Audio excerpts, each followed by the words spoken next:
Hello guys, welcome back my new video. आज हम बना रहे हैं दही के छोले, जिसके लिए मैंने कुछ वेजिटेबल्स कट कर ली थी।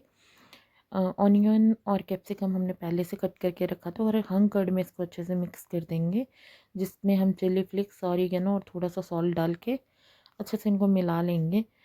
और अपने ब्रेड्स को हम चारों तरफ से इन अपने ब्रेड्स को पानी लगा लेंगे। आप ब्रेड कोई भी ले सकते हैं, आप इसमें ब्राउन ब्रेड भी ले सकते हैं, वाइट ब्रेड भी ले सकते हैं, जो आपको अच्छा लगे आप वही ब्रेड इसमें ले सकते हैं, यूज़ कर सकते हैं। अब आप इसको अच्छे से फ़ोल्ड कर लेंगे। आप इसको अच्छे से पैक करके एक पॉलीथीन में, ये मैंने सिंपल पॉलीथीन आपको दिखाया है, आप ब्रेड का पेपर भी ले सकते हैं, उसमें अच्छे से फ़ोल्ड हो जाएंगे।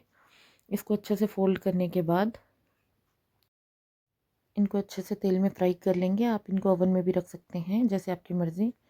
शैलो फ्राई भी कर सकते हैं। फाइनल रिज़ल्ट ये है। खाओ पियो मज़े करो।